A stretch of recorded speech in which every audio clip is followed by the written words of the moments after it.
I opened a credit card to pay for my son's hospital bills. A few days later, I saw photos of my daughter-in-law on vacation in Hawaii. When I asked her where she got the money, she shrugged and told me sarcastically, "From your card? Mom, don't worry, I only spent about $50,000. I let out a laugh. My card only has a $10,000 limit. Are you sure you read the name correctly? I'm glad you're here. If you're watching this video, give it a like, subscribe to the channel, and tell me in the comments where you're listening to my story of revenge from. I want to know how far it has reached. I push open the old wooden door of the house, and the hinges creak as if in sync with the tired rhythm of my heart. I spent the entire day at the hospital with James, my son, with the smell of disinfectant clinging to every fiber of the thin sweater I was wearing. My legs feel heavy, as if each step is dragging an invisible boulder. The old purse, with its worn leather strap, still hangs from my shoulder, but I didn't even have time to set it down before Chloe had already swept into the living room, as light as a breeze, oblivious to the heaviness that filled the house.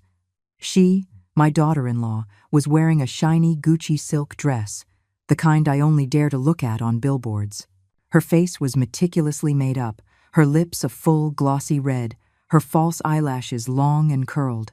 Her heels clicked against the tile floor, each step exuding an arrogant confidence. She held her phone in her hand, her fingers flying across the screen, busy finding the best angle to post a check-in. I stood there, watching her toss her suitcase aside as if it were an obstacle, before gracefully sitting on the sofa, crossing her legs, and picking up a cup of coffee that had been cold since morning. A lopsided, self-satisfied smile played on her lips, as if the entire world belonged to her. I suppressed a sigh and tried to keep my voice soft, though exhaustion weighed on my chest. "Chloe, you're back already? Where have you been?" I asked in a hoarse tone, as if each word fought its way out of my dry throat. Chloe leaned back on the couch, her eyes glued to her phone screen, not bothering to look at me.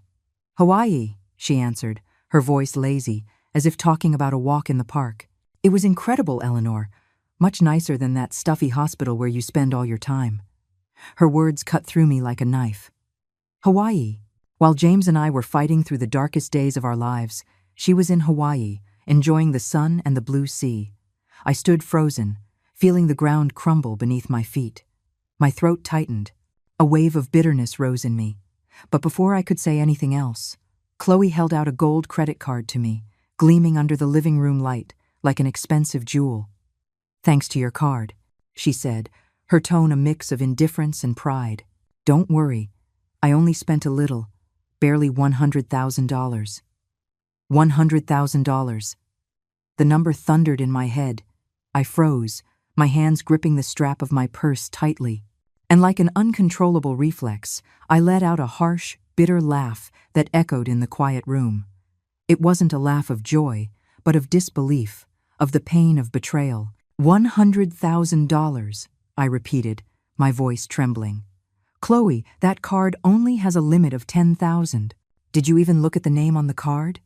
Chloe flinched, and for a moment I saw a flicker of confusion in her eyes, like a candle wavering in the wind. But she quickly regained her composure, swiftly putting the card away in her designer bag and taking a sip of coffee to hide her unease. The coffee was cold.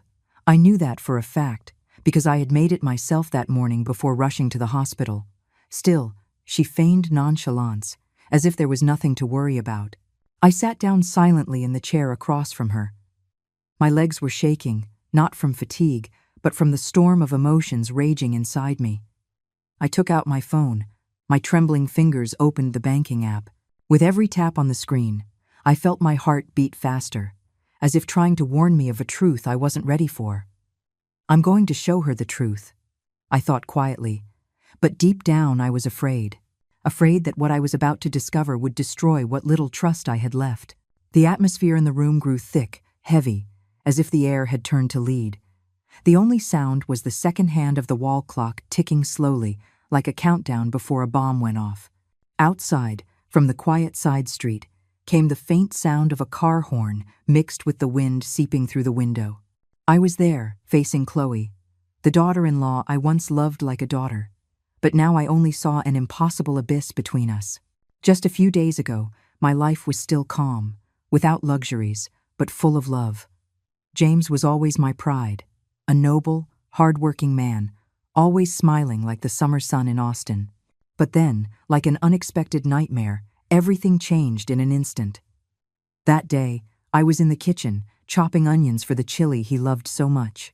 The sting of the onions made my eyes water, but I could still clearly hear the laughter coming from the living room.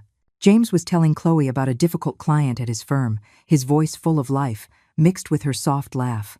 I smiled, thinking that even if life was hard, as long as they were happy, I would be too. But suddenly, the laughter stopped. A heavy thud echoed, as if something had fallen hard to the floor. I dropped the knife and ran to the living room. My heart stopped when I saw James lying on the hardwood floor, his hand on his chest, his face turning blue, gasping for breath. "James!" I cried desperately, rushing to his side. Chloe was just standing there, her eyes wide, phone in hand, as if she didn't understand what was happening. "Chloe, call an ambulance, quick!" I shouted, kneeling beside James, gripping his hand with my trembling ones. His hand was freezing. Those fingers that were always so warm now felt lifeless. I pressed my ear to his chest, searching for the faint beat of his heart, while I whispered over and over again, "Son, don't leave me. Please, don't leave me." Chloe finally snapped out of it, dialing frantically, her voice trembling as she spoke to the paramedic. In less than 10 minutes, the wail of the ambulance siren blared in front of our house. Between the two of us, we lifted James and got him inside. I held him tight, feeling that if I let go, I would lose him forever. In the vehicle, the flashing lights dazzled me. The siren pierced through my chest. I squeezed his hand, praying with all the faith I had left, begging God not to take my son. Beside me, Chloe huddled, but her eyes remained fixed on her phone. Through my sobs, I heard her mutter with irritation, "No, I can't go now. That plan will have to wait.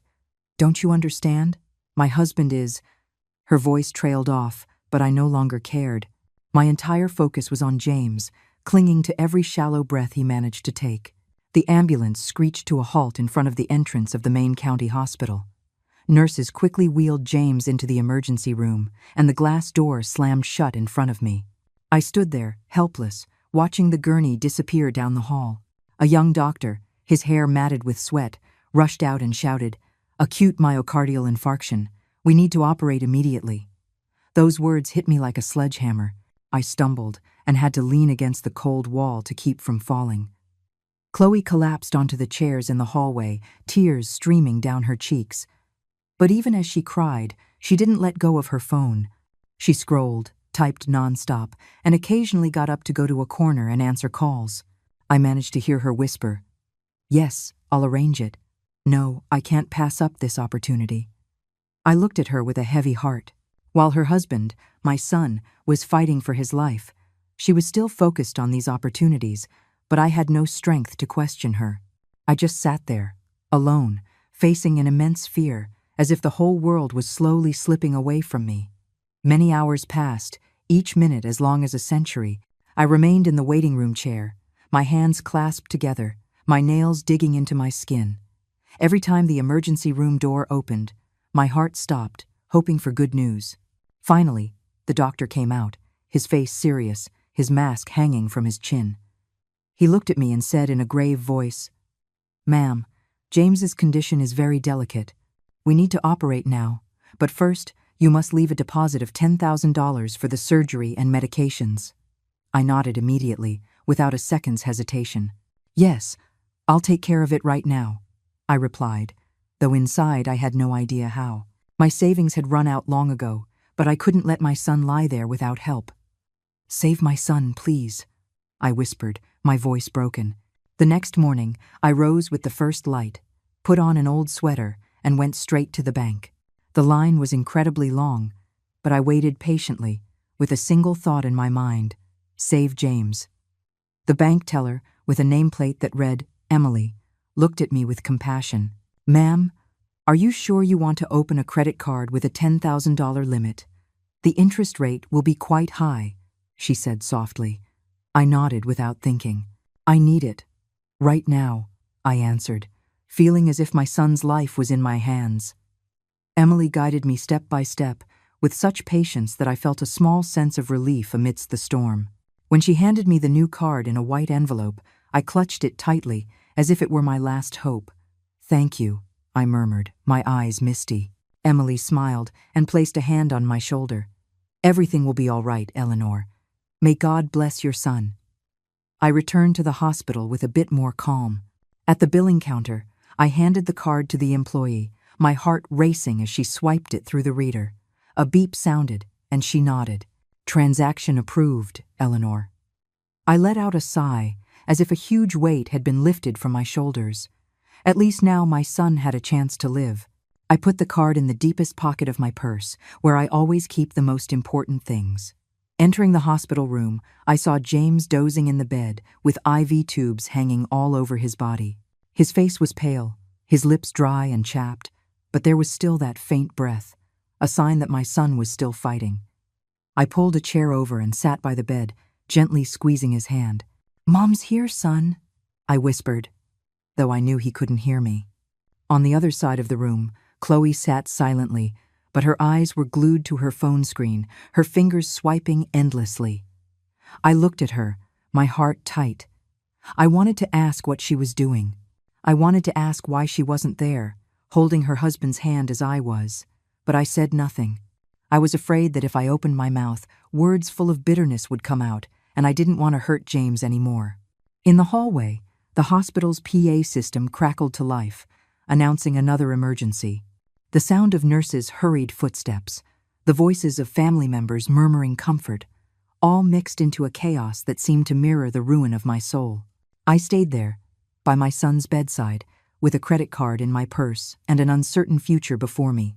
At dawn, when the first rays of sun filtered through the branches of the oak trees in the backyard, I was already awake, quietly packing a basket for James. My hands quickly folded the clean t-shirts he liked, also choosing some soft towels, hoping a little familiar warmth would comfort him during his hospital stay. In the kitchen, I turned on the stove and started making a small pot of chicken noodle soup, the same one James always asked for when he was sick as a child. The aroma spread through the house, bringing back memories of times when the family would gather around a simple table, and James's laughter filled every corner. But now, those memories seemed distant, shrouded by the shadows of the past few days. With the basket in hand, I went out to the living room, my heart heavy but clinging to a spark of hope that James would be better today. But as I stepped into the room, I stopped dead in my tracks. Chloe was there, kneeling beside a large, open suitcase on the floor. Designer clothes, shiny heels, expensive cosmetics were scattered everywhere, as if she were emptying an entire boutique. She was wearing a light silk blouse, her hair pulled up high, but her movements were hurried, almost desperate. The sound of the suitcase zipper closing echoed coldly in the morning quiet. "Chloe, what are you doing?" I asked, a mix of surprise and concern in my voice. "Where are you going that you're packing in such a hurry?" She looked up.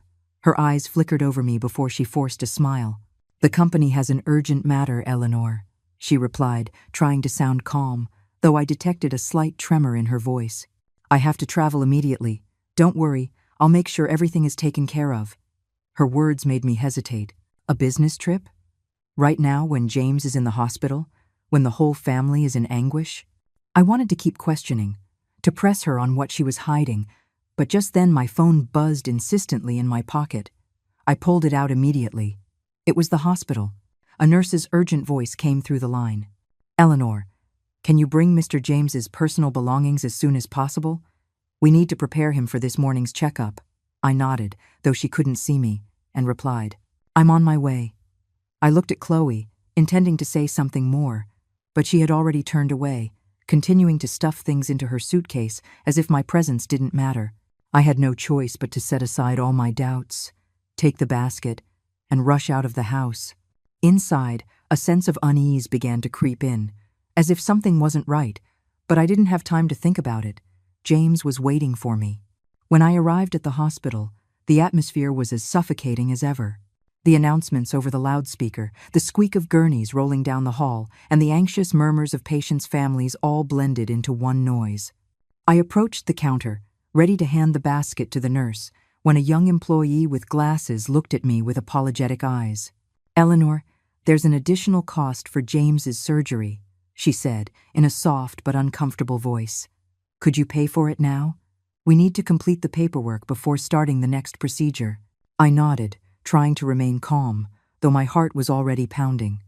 Yes, I'll pay right away. I opened my purse, ready to take out the credit card I had carefully stored in the secret compartment. But when I reached inside, I only felt an empty space.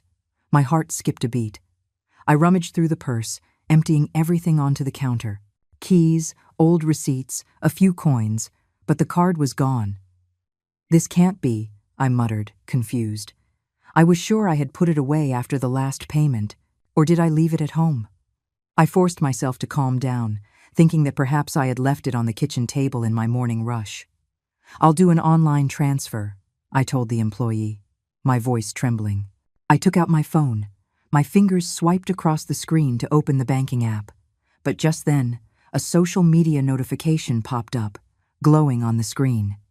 Chloe is now live. I froze.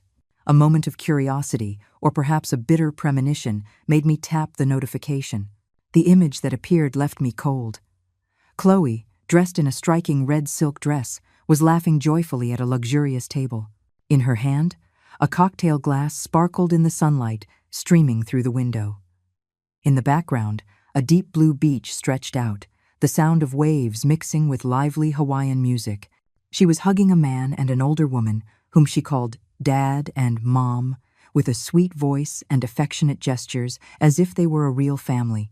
Then, a young man with slicked-back hair appeared, wrapped his arm around Chloe's waist, and gave her a passionate kiss on the cheek. The crowd around them cheered, the applause erupting like a strange melody, distant from the world of pain I was in. My heart pounded, my hands trembled so much I almost dropped the phone. My breathing became heavy, as if the air in the hospital hallway had suddenly turned thick. Chloe, where was she? Hawaii, she had said. But who were these people she was calling Mom and Dad? And that young man? I felt a pang in my chest, not from illness but from the betrayal revealing itself so clearly before my eyes. Eleanor, can you make the payment now? The nurse's voice beside me brought me back to reality. She was looking at me with concern. Your son's surgery is about to begin. I quickly exited the social media app, my stiff fingers trying to enter the password into the banking app. But in my mind, 1,000 questions swirled like a vortex. What was Chloe doing? Why was she there while James was fighting for his life? And the credit card? If it wasn't in my purse, then where was it? But I had to put all that aside. My son was in surgery, and I couldn't afford to be distracted. Okay, I'll transfer it right away, I said in a hoarse voice, trying to focus on the phone screen. Now, in the living room, the silence was so thick it was suffocating. My gaze remained fixed on the shiny gold credit card Chloe had left on the table. I looked her straight in the eye, my voice clear, icy, as if rage and disappointment had frozen every other emotion. My card's limit is only $10,000, and I already used it to pay the hospital. You spent $100,000. Whose card did you use? Chloe let out a sarcastic, mocking laugh, as if I had said something absurd. Do you think I'm that stupid, Eleanor? She said sharply, her eyes flashing with arrogance. You left the card on the table yourself. I just picked it up. Here it is. She pulled a gleaming gold card from her purse, holding it up in front of me like a trophy. The ceiling light shone on it, identical to the one I had used to pay for James's surgery. But deep inside me, a dark premonition made my heart beat faster. I reached out to take the card. My trembling fingers grazed the smooth surface. I examined it carefully. I turned it over, squinting to read the tiny printed letters. The color, the logo, everything looked the same as mine. But upon closer inspection, I noticed the difference. The bank printed on the card was not mine. A chill ran down my spine. I frowned. My voice grew grave. This isn't my card. Look closely. The bank is different. Mine is still here. I opened my purse. My fingers went straight to the zippered secret compartment where I always keep the most important things. There it was, untouched. My credit card, safe in the worn lining. I held it up in front of Chloe, my eyes never leaving hers. This is mine, I said, my voice calm but sharp as a razor. So how do you explain this? Chloe's face contorted, pale as a sheet. Her eyes widened, showing a flash of panic. With trembling hands, she took the strange card I handed back to her. She turned it over and over, as if she couldn't believe what she was seeing. "No, it can't be," she stammered, her voice breaking. "Then whose card did I use?" Her question sounded like a desperate whisper, not directed at me, but at herself. Suddenly, Chloe became frantic. She emptied her entire purse onto the floor. Lipsticks rolled away. An eyeshadow palette shattered. Shopping receipts flew everywhere. I stood there, watching her rummage through everything like a madwoman. But the truth was undeniable. My card was still in my hands. And that other gold card was proof of a secret I didn't yet fully understand. My heart pounded, not from anger, but from a deeper pain. The pain of betrayal, of trust shattered into pieces. Just then, Chloe's phone rang with a shrill tone, cutting through the tension. She jumped, quickly picked up the phone, and her face grew paler and paler as she listened to the voice on the other end. "Yes, sir, of course, I'll be right there," she murmured in a hushed, almost pleading voice. She hung up without a single explanation, slung her purse over her shoulder, and ran out of the house as if she were fleeing. The wooden door slammed shut behind her, the sharp sound piercing my heart like a stab wound. The strange, gleaming gold card was left alone on the table, shining under the light like a silent challenge. About 2 hours later, while I was folding James's clean clothes, the front door burst open. I looked up, and my heart skipped a beat as I saw Chloe stumbling in. Her face was distraught, her mascara streaked in long black lines down her cheeks, her eyes swollen as if she had cried herself empty. The once dazzling Gucci silk dress was now wrinkled, her hair a mess, and all the arrogance from the morning was gone. As soon as she saw me, she collapsed into the nearest chair, covered her face, and broke into choked sobs that filled the silent room. I left the pile of clothes on the table and approached slowly, my voice calm, but with a knot in my chest. "What happened at work, Chloe?" I asked, trying to keep my voice from trembling, though doubt and pain weighed on my soul. She looked up, her eyes red, and spoke in broken phrases, as if each word was a struggle. "Eleanor, I didn't mean to. I swear I thought it was your card." Her voice trembled, mixed with sobs. I crossed my arms and waited in silence, not interrupting, but not offering comfort just yet. I needed to hear the truth, even if it destroyed me.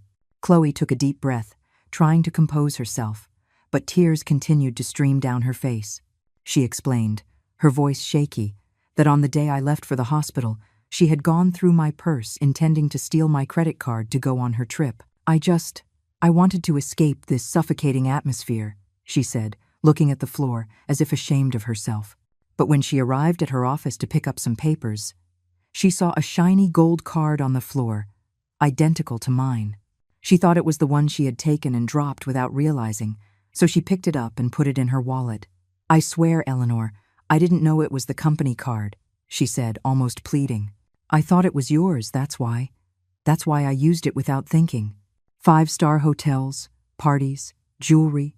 I thought I was spending your money and I didn't stop." She lowered her head, clenching her hands so tightly her nails dug into her skin. "But today, my boss called me. They found out everything. They said I spent $100,000 on the company card. They called the police, Eleanor. They said I'm going to be prosecuted, that I might even go to jail." I sat across from her, my heart as heavy as lead. Her confession didn't surprise me, but each word was like a blade cutting me from the inside. I had loved her like a daughter. I had believed she would be the woman to make James happy. But now, seeing her there, trembling and crying, all I saw was a stranger. Someone who had not only betrayed her husband but also my deepest trust. Chloe crawled over to me. She grabbed my hand tightly. Tears streamed down her face. "Eleanor, save me," she cried, her voice broken. "Only you can save me. I don't want to go to jail, Eleanor. I'm begging you, help me." Her hands squeezed mine, cold and trembling, as if I were her last lifeline. I looked into her eyes. Those shimmering tears couldn't hide the selfishness behind them. I sighed and gently pulled my hands away. "I don't have $100,000, Chloe," I said in a calm but firm voice. "And even if I did, this is the price you have to pay for your actions. You were the one who chose this path, not me. Hearing this, Chloe's expression changed instantly. The tears still fell, but a flicker of resentment appeared in her eyes. She shot up, her voice harsh, almost screaming. "You've never considered me part of this family. If you would just co-sign for me, they would let me go. You want to abandon me? Fine. Don't regret it later." She slapped my hand away, and her words, sharp as blades, cut into my already fractured heart. Without waiting for my reply, Chloe ran upstairs and slammed a door. The sharp click of the lock was like the final end to a painful chapter.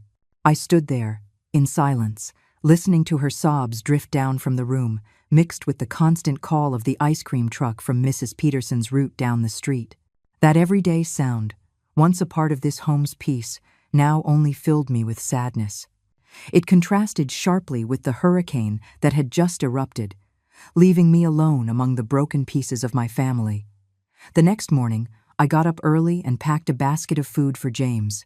A pot of hot chicken soup, some biscuits wrapped in foil, and a pitcher of the orange juice my son always liked. I wanted to bring him a little warmth from home, hoping those familiar flavors would make him feel closer to his family, even just a little, amidst those cold days in the hospital. Every time I wrapped a biscuit, I remembered those nights when James would sit at the kitchen table. He'd eat while telling me about his day at work, his eyes shining like a child's. But now those memories just weighed heavier on my heart. I took the basket and went out to the yard, ready to go to the hospital. As soon as I opened the iron gate, with its usual creak, I saw Mrs. Peterson, the neighbor who sold popsicles from her cart, passing by. She stopped, looked at me with her kind eyes, but her gaze held a hint of hesitation, as if she didn't know whether she should speak.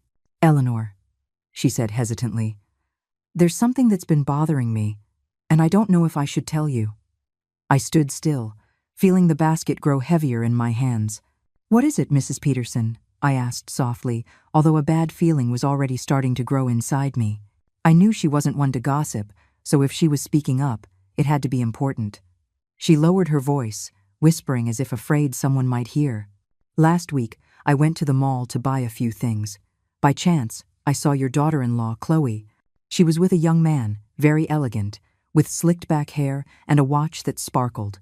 Chloe was holding his arm, laughing and calling him honey, as if they were a real couple." She paused, looking at me with compassionate eyes. There was also a couple our age with them. They went into a jewelry store, and the woman was pointing at diamond necklaces and rings, but what I saw was that it was always Chloe who took out the card to pay.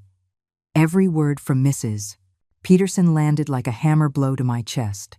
I stood still, feeling the air around me suddenly turn thick, impossible to breathe. The image of Chloe in the live video from Hawaii flashed clearly in my mind. Her radiant smile, the way she hung on the arm of an older couple and called them Mom and Dad, and the young man who hugged her by the waist and gave her a kiss on the cheek amidst the cheers of the crowd. I had tried to ignore it, to convince myself that maybe I had misinterpreted it. But now Mrs. Peterson's words were like a sharp knife, shattering any illusion I had left. "Mrs. Peterson, are you sure?" I asked with a trembling voice, though deep down I already knew the answer. I took out my phone. My fingers shook as I reopened the video Chloe had posted. Her image on the beach in Hawaii appeared, with that arrogant smile and eyes shining under the sundae. I showed the phone to Mrs. Peterson. My heart pounded in my chest. These are the ones you saw, right?" Mrs. Peterson squinted to get a better look, and then nodded firmly. "Yes, that's them. The couple I saw at the mall is the same one in this video." She shook her head, her voice full of sympathy. "I don't want to cause you pain, Eleanor, but I thought you should know. Your daughter-in-law is not only running around, but she's also spending money like it's nothing, and I doubt it's hers." I gripped the phone tightly, feeling my hand tremble uncontrollably. The image of the young man hugging Chloe and that passionate kiss on her cheek appeared vividly, like a wound that wouldn't stop bleeding. I wanted to scream, to run and confront Chloe immediately, but I just stood there, motionless, in the middle of the yard. The wind rustled the leaves of the oak tree, carrying the morning chill. In my mind, the pieces were beginning to fit together, painting a painful picture.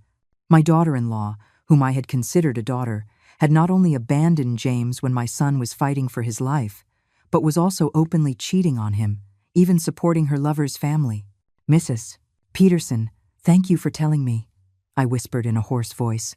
I need time to think." She placed a hand on my shoulder, her gaze full of understanding for my pain. "You are very strong, Eleanor," she said in a warm voice. "James needs you. Don't let this break you." Then she shook her head sadly and continued on her way with her cart, her little bell jingling in the morning breeze, a simple sound that felt so distant to my shattered heart. I closed the gate. The creak sounded like a reminder of reality. I gripped the handle of the bag tightly, feeling it was the only thing keeping me upright. I walked quickly towards the street, my soul heavy but not allowing myself to stop. James was waiting for me at the hospital, and now more than ever, I knew I had to be strong.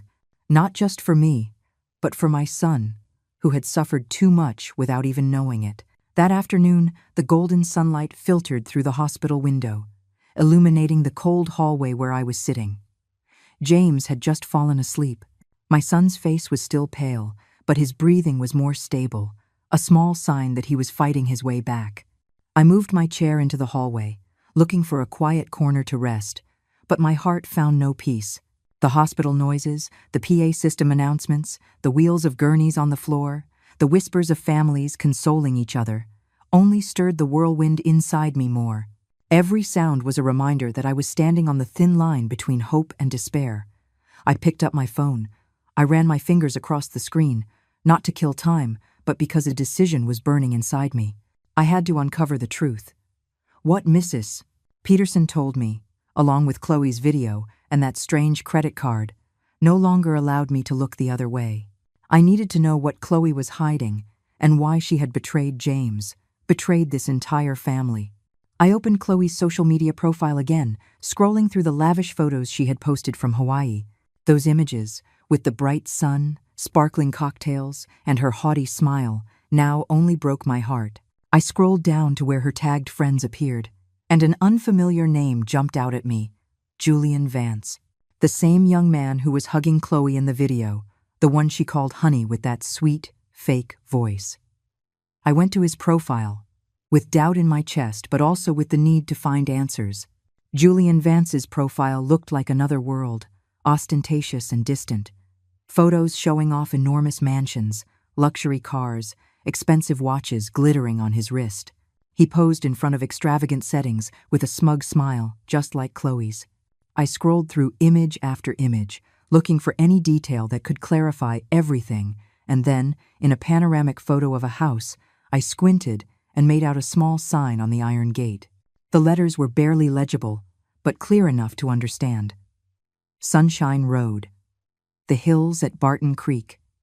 I felt a jolt in my chest. That was a clue, a call forcing me to go after the truth, no matter how painful. I looked at the comments below the photo, and the fawning phrases made my skin crawl. "The most powerful family in the hills," someone wrote.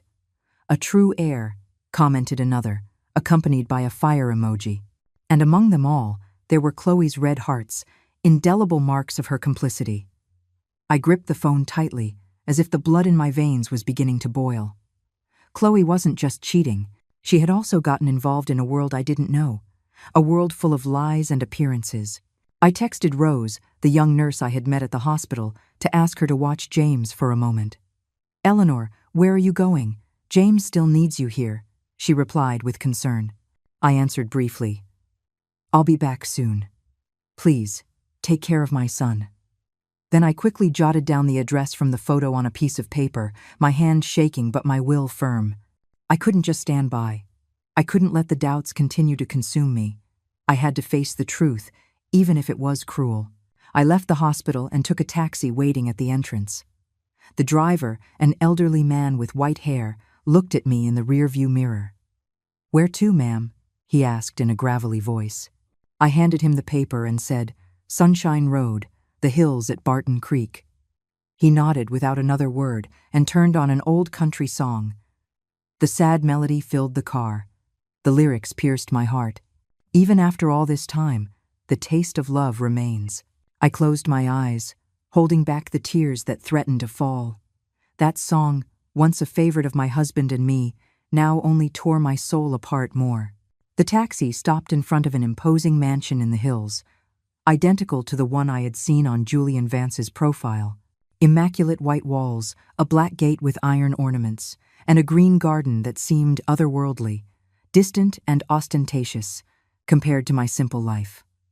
I got out of the car, my heart pounding. Each beat pushed me to face the truth, no matter how painful it was. The evening wind brought the chill of sunset and made me shiver in my thin sweater. I took a deep breath and pressed the doorbell.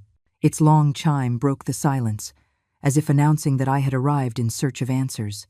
The gate slowly opened, and a middle-aged man appeared, dressed in a gray suit, with salt and pepper hair and a sharp but cordial gaze. "Who are you?" he asked in a deep voice, observing me with some curiosity. I gripped my phone tightly and answered calmly, though I was trembling inside. "Excuse me, I'm Eleanor. I'm looking for the people in this video." I showed him the phone with the video of Chloe in Hawaii, radiant on the beach, hugging an older couple and calling them Mom and Dad. He frowned, watched the video attentively, and then shook his head in surprise. "How strange," he murmured, lowering his voice. "Just a moment ago, a young woman came here crying, asking the same thing you are. Isn't this the same person?"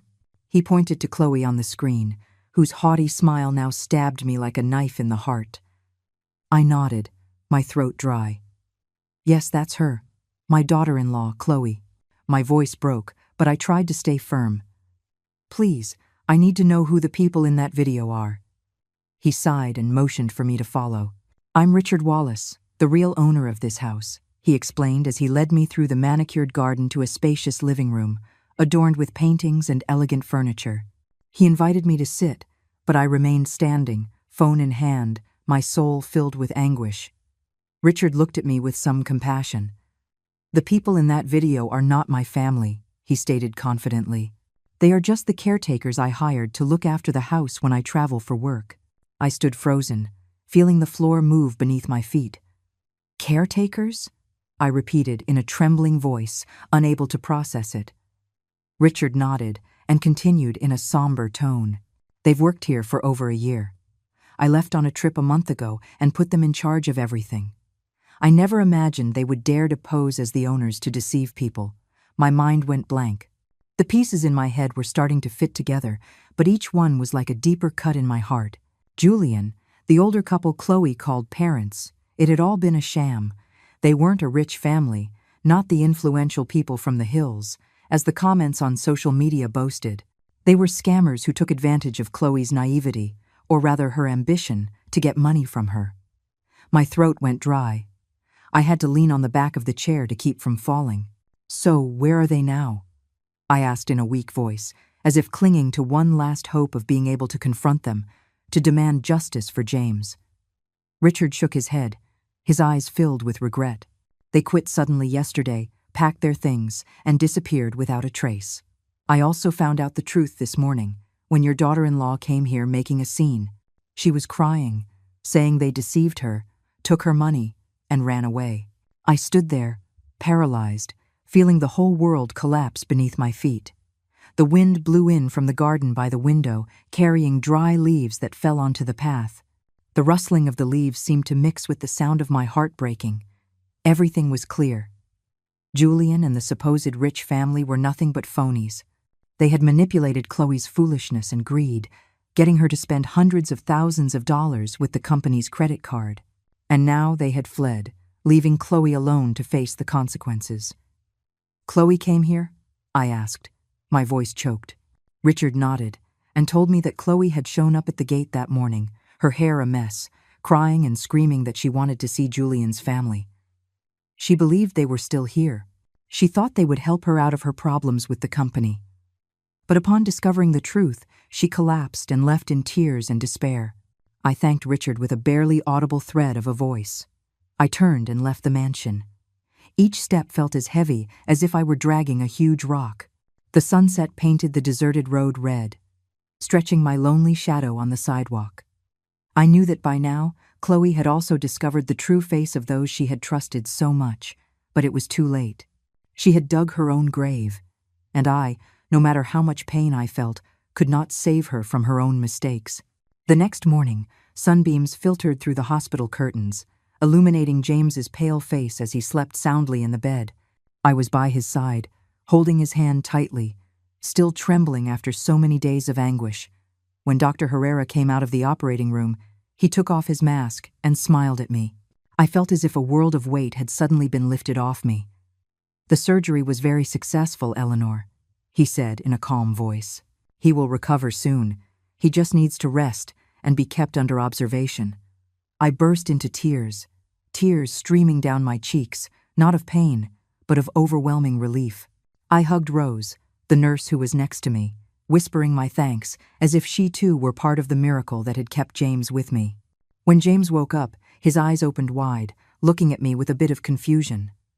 "Mom," he whispered, his voice weak but full of affection. I squeezed his hand and smiled, though inside I still carried the weight of the secrets I held. "I'm here, son," I said, trying to keep my voice soft. "You're going to be okay." The doctor allowed James to leave the hospital at noon, on the condition that he get absolute rest at home. I packed everything, from clean clothes to a pitcher of orange juice, telling myself silently that as long as James recovered, I could overcome any difficulty.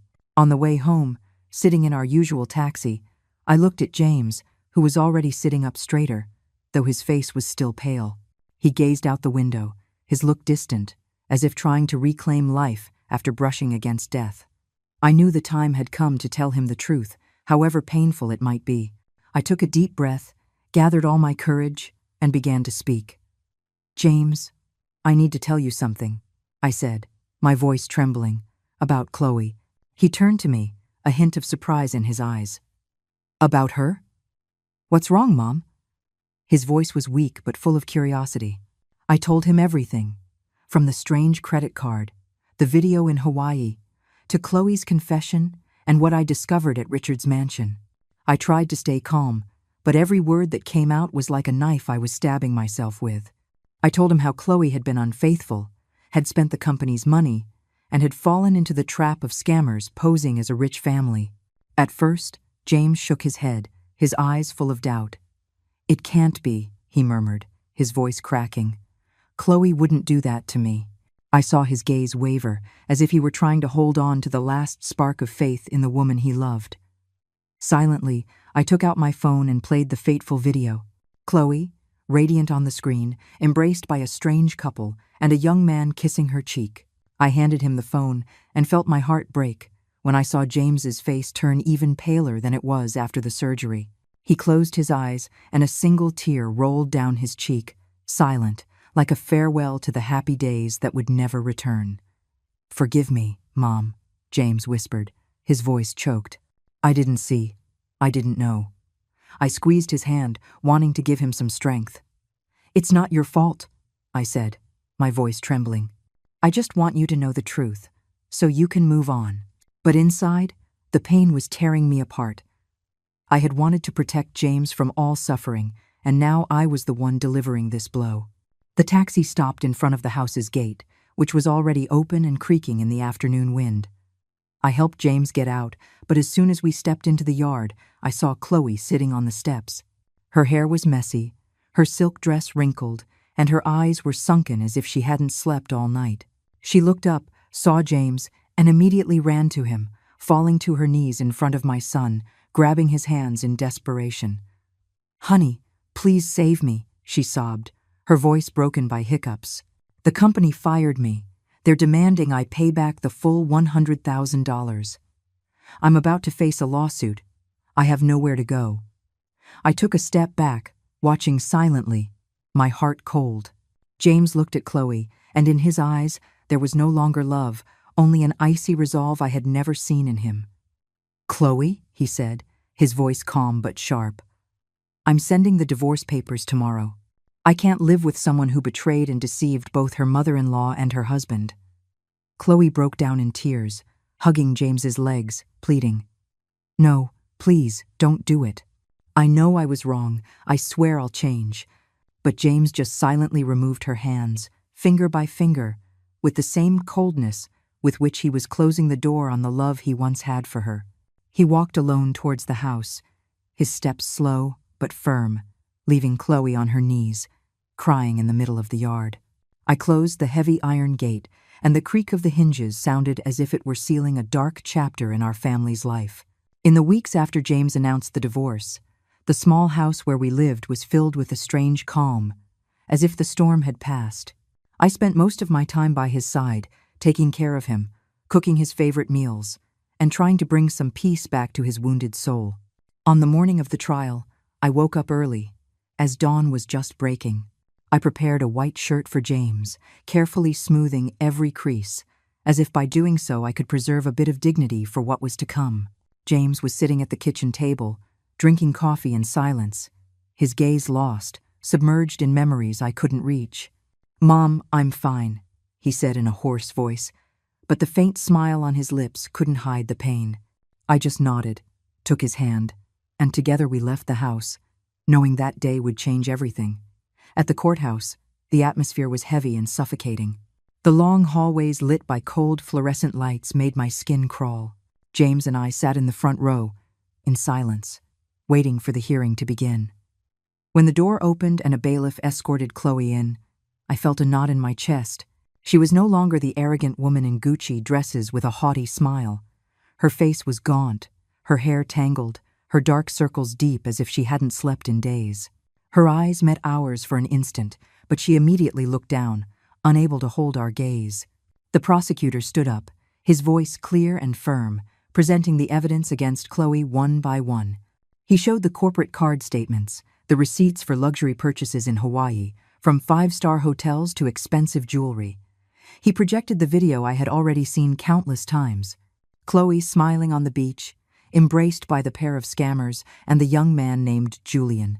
Every image, every word that appeared on the courtroom's large screen was like a knife, not just for Chloe, but for James's heart and mine as well. Chloe's lawyer tried to defend her, his voice weak, almost desperate. My client was the victim of a romantic deception, he argued. She didn't know the card belonged to the company and was manipulated by these con artists.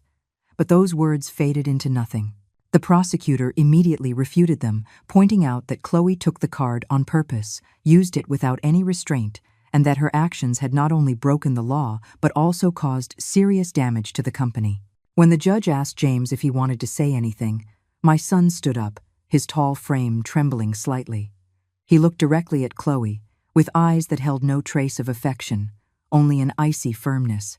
"I have nothing more to say," he said, his voice calm but sharp as a razor. "I lost a wife, but at least I'm left with my dignity and my mother's." His words echoed in the courtroom, brief but heavy, silencing the entire room. I saw Chloe lower her head, clenching her hands tightly, as if wanting to escape James's gaze. The final verdict was delivered. The judge found Chloe guilty of embezzlement, sentenced her to 3 years in prison, and ordered her to repay the $100,000. At that moment, Chloe collapsed in her chair, screaming in desperation. Her sobs bounced off the flashes of reporters' cameras. "No, please, I don't want to go to prison," she cried, but no one in the room showed any sympathy. I looked at her and no longer felt anger, only a deep sadness. She had destroyed her own life and now had to pay the price. I took James's hand and led him outside. The noise of the courtroom, Chloe's screams, the murmurs of the audience faded behind us. We walked out the courthouse doors, and the radiant midday sun bathed us in a warm, clear light. I took a deep breath, my chest feeling light, as if an invisible weight had been lifted. James looked at me and managed a faint smile. "Mom, we did the right thing, didn't we?" he asked in a subdued voice. "Yes, son," I replied, squeezing his hand. "We chose the truth, even though it hurt." I knew James was still hurting, but I also saw a glimmer of hope in his eyes, a new strength to move forward. Back in our modest home, I went into the kitchen, turned on the stove, and started making a hot chicken soup.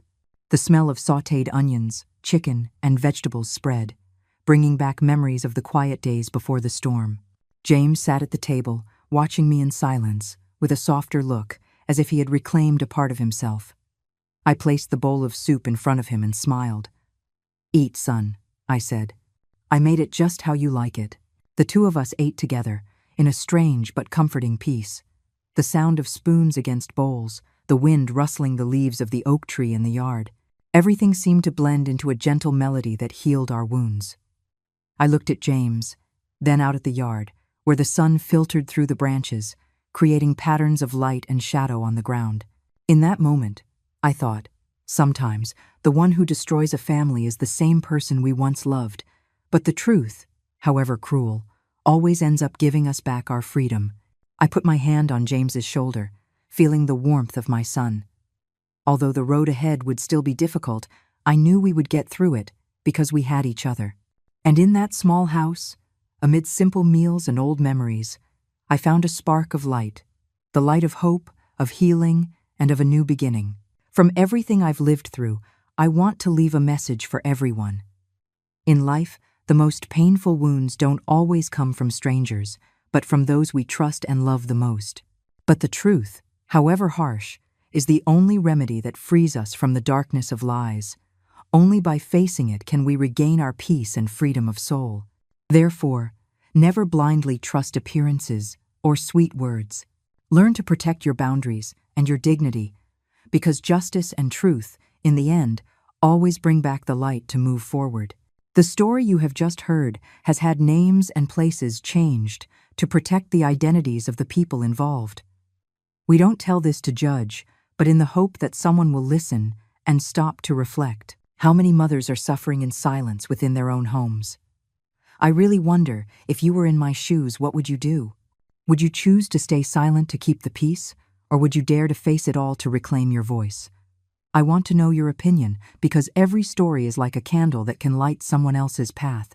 God always blesses, and I am convinced that courage leads us to better days. In the meantime, on the end screen, I'm leaving you 2 of the channel's most beloved stories. I'm sure they will surprise you. Thank you for staying with me until this moment.